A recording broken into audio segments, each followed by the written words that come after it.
My presentation is titled Beyond Access to Equal Education. The United Nations says one of the rights is to receive an education. As a global person, we should be aware and interested in the issues of people around the world. So, grouping these things together is the approach that I'm going to take as we look at equal access and beyond for students. I'm going to be drawing examples from Cali, Colombia, and Beloit, Wisconsin in the United States. So Cali, as you all have heard numerous times, this is where I did my study abroad this summer. And Beloit lies in the state line area. So my life is composed of the state line area. So I live in the southernmost point of this state line area, and then I work in the northernmost point. I chose Beloit because it has a unique school district and is doing some interesting things to adapt, ironically, to the situation. So, as we approach this, I'm going to be using the 4A's: accessibility, adaptability, acceptability, and availability. And these are all part of the Right to Education initiative. While looking at this, I'm going to pull in concepts from the course such as geopartnering, localization, and empathy. So what is accessibility? This means is that it's available to everyone without any discrimination. So looking at things like economically accessible. Is it free, specifically primary education? In the grand scheme of things, you probably want secondary and post-secondary education as well. Have we might eliminated any financial barriers that could be an issue to obtain this education? Physical accessibility. Is it safe? Is the where it's located, so the neighborhood that it's in, do we need to provide online? Ultimately, have we eliminated the logistic barriers to get to the school? Lastly, is accessibility to all. Is there any particular groups in your area that are vulnerable, and making sure that we eliminate any discrimination through this process.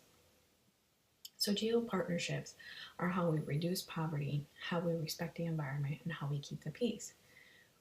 Education is many times tied to poverty. So by increasing our education, our accessibility, we start to reduce the poverty and work in this global partnership.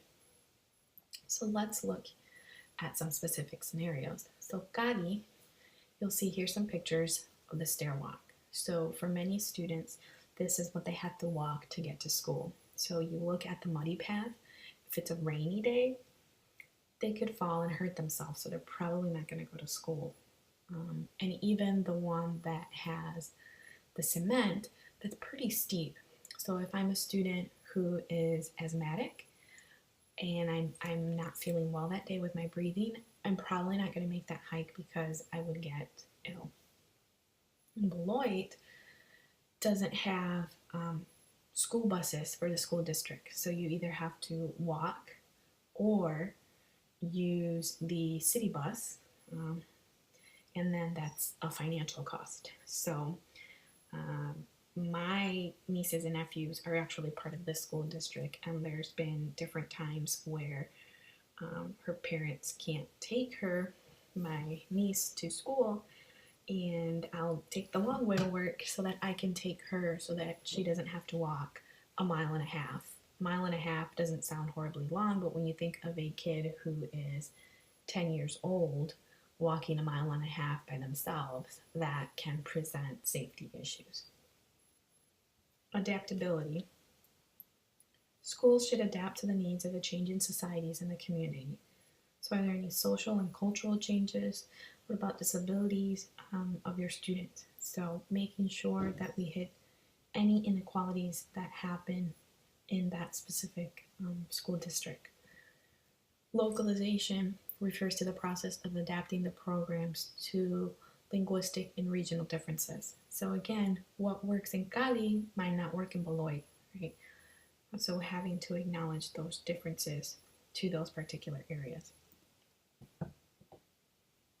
So looking at Cali, these statistics here are specific to the country as a whole of Colombia. So they have a 9.4 Afro-Colombiano population, which in comparison to other Hispanic countries is large.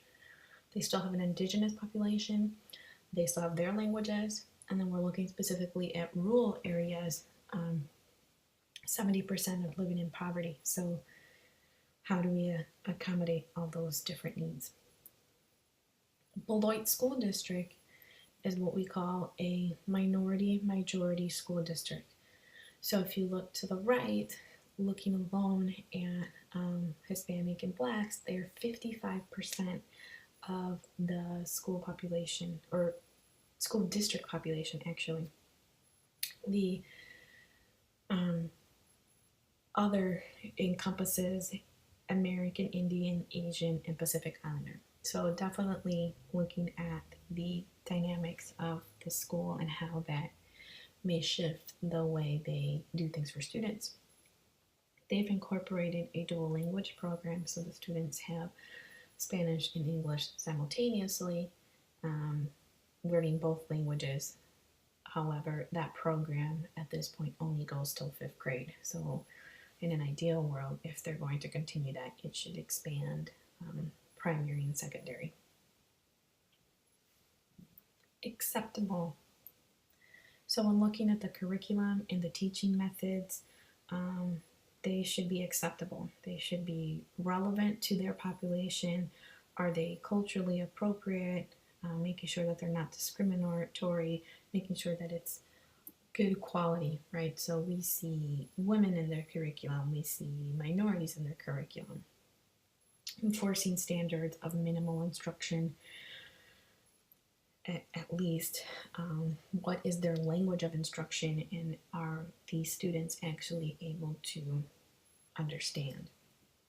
So through this, we want to practice some of our empathy, and as the curriculum is being developed, can we enter into the world of these students and see it from their eyes and make sure that we are doing all these things, right? Can we practice going from our inner to our outermost circles?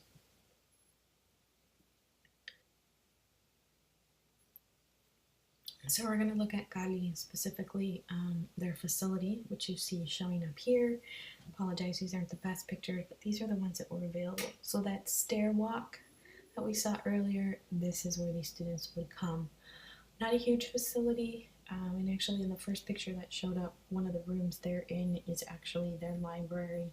It just got painted. The materials for that library actually donated materials. So they're at the mercy of that. So having that adequate material of those students, for those students, can be an issue. The Beloit School District, when you look at the entire school district, they have 15.6 ELL learners in that district, so kind of adapting their teaching styles to those students and helping them gain their English skills. And then we have availability. Is it sufficient in quantity? Do we have enough schools? Again, cost can kind of come into play, and we tend to focus on primary and secondary, but then again, what about post-secondary? Is that available to the students as well? Do they have adequate infrastructures, buildings, appropriate bathrooms for genders, safe drinking water? So in somewhere like Cali, that would be a big thing. Do they have any extras, stuff like the library or computer facilities? Do you have trained teachers, right? 4, are they properly trained? Are they representative of the population that they are serving? Because that can be very important in education. So again, practicing more of our empathy. Do we have the ability to magically enter into and practice in the world of the other? Are we are we as people on school boards making the decisions that truly impact the students? And us as the everyday person, are we also doing things to contribute, whether our local or community or external communities, with this? So here's why I want to highlight some great things that these different communities are doing. So in Colombia, they have started De Cero a Siempre, Zero to Forever strategy, which is basically a nationwide approach. It's a holistic approach to students, really children, from ages 0 to 6 is what they're focusing on. This hasn't been around too long, since about 2013. And so it's health and parks with physical, places for them to go do physical activities, as well as starting to prepare them for education. So ultimately, this is a great thing that they're trying to now push. The challenge becoming that for many of these students, their home environment doesn't always help with this situation. So how do we adequately prepare these students for the school system that they're entering? And in Beloit, they have what we call Grow Your Own, the Multicultural Teacher Scholarship. So to the right here, Thinking Beyond the Now, that's their slogan for their district, which they're starting to do that with this Grow Your Own scholarship. This scholarship is in its second year. It was just awarded in May. And what this is doing is they are helping students, minority students can apply, and they have to pursue an education degree. And this scholarship is for all years that they're in college for their undergraduate work. So it's a continuing scholarship. Not full ride, but again, still a decent amount of money for these students. And their only condition is for them to come back and work for the school district of Beloit.